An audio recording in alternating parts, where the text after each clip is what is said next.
2023年5月、東京湾を望む港区のとあるホールは異様な熱気に包まれていた。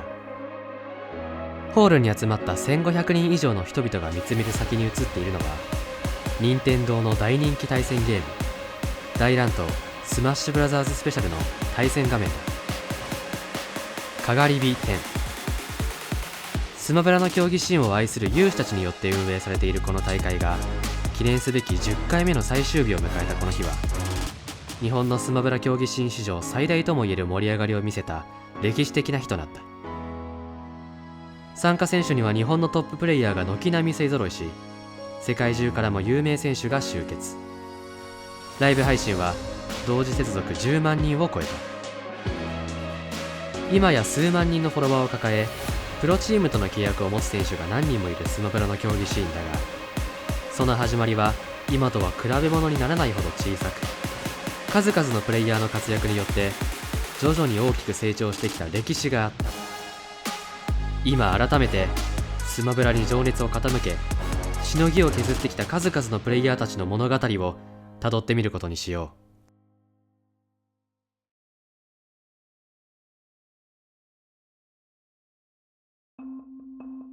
う。スマブラシリーズ最初の作品は1999年に任天堂64のソフトとして発売された任天堂オールスター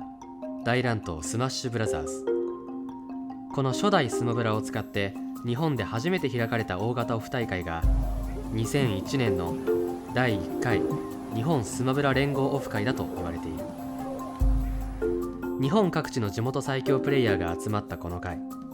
優勝したのは当時高校生のキャプテンジャックだった。その後シリーズ2作目となる大乱闘スマッシュブラザーズデラックスが発売されると、キャプテンジャックは海外にも遠征を行うようになり、国内外で活躍するプレイヤーになっていった。そして2005年、コミュニティの中心的存在であったキャプテンジャックはスマブラデラックスの集大成ともいえる大型オフ大会 JGT の開催を発表した。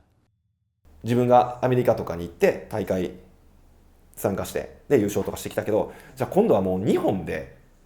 海外勢とかも読んで、これで過去の日本最大の大会を自分で開こうと、そう思って開催したのがジャックガーデントーナメントなんですよ。 JGT ね。合計5人ぐらいの外国人がうちの実家に2週間ぐらい泊まって JGT やりましたね。この大会には当時アメリカで圧倒的な強さを誇っていたプレイヤーケンが招待され、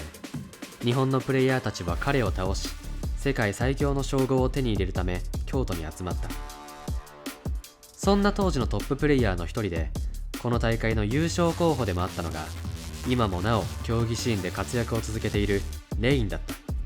まず日本でその海外勢を呼んだ大会としては初めての大会だったんで、でもかつ多分日本最強を決める大会っていうのがあって、かなりみんなこ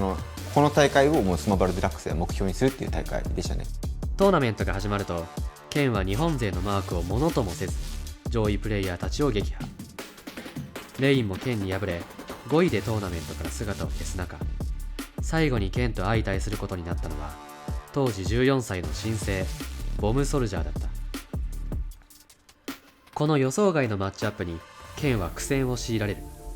しかし徐々に相手に対応したケンが最終的にはボムソルジャーを倒し JGT の優勝を手にした。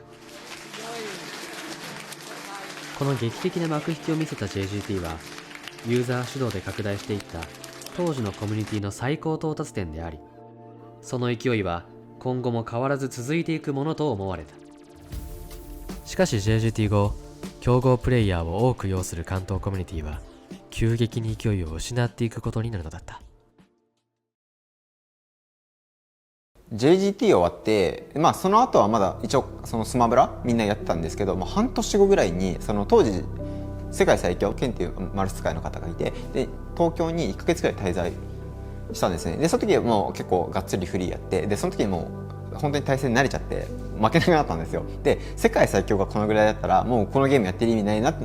まず私がなって、でそれで、じゃあもう自分スマブラあんまやらないかもみたいな話したら、じゃあみんないいかなってなって、結構その関東のコミュニティっていう意味ではほとんどなくなった。やっぱりジャックガーデントーナメントである程度一区切りついたっていうプレイヤーが何人かやっぱいたと思うんですよ。やっぱり周りでモチベーションが下がってるところにつられちゃったっていうのもあるんで、本当に毎週毎週行ってたところが1ヶ月に1回とか数ヶ月に1回とか呼ばれた時だけとかいう感じになってっちゃったっていうのはやっぱありますね。関東のコミュニティが勢いを失ったまま2年が経った頃、スマッシュブラザーズシリーズの新作が発売された。シリーズ3作目となる新作のタイトルは大乱闘スマッシュブラザーズ X。 スマブラ X は前作のスマブラデラックスからシステムに変更が加えられ、ゲーム性に大きな変化があった。まず着地キャンセルというシステムがなくなったことによりゲームスピードが圧倒的に低下。さらに技を食らった時の硬直が少なくなり、確定のコンボはほとんどなくなった。そして転倒システムが導入され、何もないところでステップをすると64分の1の確率で転倒するという運要素が加わった。これらの変更は当時競技的に完成度が高いと評価されていたデラックスのシステムを愛する人の一部からは評判が悪く、競技シーンから離れていくプレイヤーもいた。しかしその一方で X にはこれまでにない新機能も搭載され、それが新しい流れを生むことになる。インターネットを通じてオンライン対戦ができるようになったのだ。この機能を利用したオンライン大会も開かれるようになり、オンラインをきっかけに競技シーンに参戦するタイマンスレ勢と呼ばれるプレイヤーも登場した。最初はそれこそオンラインでお気楽ランとかな対戦機能があって、それで普通に遊んでただけだったんですけど、その2チャンネルのタイマンスレっていうその当時あったスレッドがあって、そこの対戦の様子とかを動画で上げてて、へえここだったらこんな強い人たちと対戦できるんだみたいなのを知って、じゃあ自分もやってみようっていうのでそこで対戦するようになったっていうのが本当その1対1で遊ぶようになったきっかけですね。こうして発売当初から様々な場所で大会や対戦が行われるようになったが、デラックス後期の成熟した試合と比べるとプレイ内容としてはゲームスピードも遅く、決してレベルが高い試合は多くなかった。しかしそんな中でニコニコ動画に当時としては圧倒的にレベルの高いプレイ動画がアップされ、 X のプレイヤーたちに衝撃が走った。それはデラックス時代に関東で猛威を振るっていたプレイヤーボムソルジャー、そしてレインの対戦動画だった。 JGT 後勢いを失った関東コミュニティだったが、彼らも新作発売をきっかけに再び集結を始めていたのだ。スマブラデラックスをやめた段階でもうスマブラあんま戻るつもりは正直なかった。他のゲームとかではなんか日本一とか取りたいなっていう気持ちはあったんですけど、もうスマブラは一旦いいかなって思ってたのがあって、発売日まで正直知らなかったし、発売日だったのを家に帰って知ったっていうレベルだったんですよね。兄がスマブラ X を買って、じゃあ面白そうだからやってみようかなと思ってそこでスマブラやって、楽しいからじゃあオンラインもやってみようかなっつったら、そこからドハマりして、で、気づいたらその日のうちにもともと関東の上位勢だったプレイヤーにみんなに連絡取って、週末うちに来いっつって集めてみんなで開拓したりとかインターネットで対戦したりとかみたいなのを、気づいたら昔みたいにそのコミュニティを作り始めてたっていう感じでしたね。なんで本当に面白くてやり始めた。関東のプレイヤーたちはレインタクに集まって最先端のプレイ開拓を行うようになった。なんかもう修羅のような環境、多分今の SP から考えられないようななんか環境で、もうひたすらもうこう寄せ合ってもうずっとスマブラやるみたいな感じですね。レインタクに行ったきっかけというのは、もともとデラックスの時にコーラルさん経由でボムソルジャーと、仲良くなって、でボムソルジャーが、レインさんと仲良かったので、ボムソルジャーと一緒にレインタクに行ったっていうのがあるんですけど、ですね、とにかくレインさんとカイトさんがずば抜けてて、まずレインさんは正直なんか1年か2年ぐらい一生もできなくて、マジでボコボコにされて、すごい力の差を感じました。あとそれ以外にもなんか強いプレーヤー結構いて、ここがなんか関東で一番強いかもしれないなって結構思いましたね。戻ってきたデラックス時代のプレイヤーと X で競技シーンに加わったプレイヤーが混じり合い、関東の強豪たちはレインタクをはじめとしたタクオフで実力を大きく伸ばしていた。一方その頃、関西でも最強を目指して腕を磨くスマブラコミュニティが存在していた。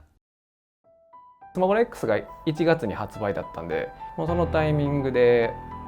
もうタクオフに1週間ぐらい泊まり込んで、もう飯と風呂と寝る以外はずっとスマブラみたいな。金土日また次の週は泊まり込んで、3日泊まり込んで、で家帰ってまた3日泊まり込んでっていうのをずっと繰り返してました。1ヶ月ぐらいは丸1日スマブラみんなと対戦して1回負けるかどうかぐらいですね。ほとんど負けてはいなかったんじゃないかなと思います。関西だと、あんまり負けてなかったんで僕が。で関東だとレインさんが無双してたみたいだったんで、比較されるし実際戦ってみてほしいみたいな意見とかもあったんで、やっぱりそういう意味で自然と意識はしましたよね。関西勢を足そうという感じでしたね。日本最強は関東だぞっていうのを示したい。ほとんど交流がないこの2つのコミュニティそれぞれで有名プレイヤーが生まれる中、スマブラ競技シーンの次の争点は関東と関西どちらが強いのか、そしてレインとマサシがぶつかり合ったらどちらが勝つのかへと移っていく。そしてついにこの問いに答えが出る時がやってこようとしていた。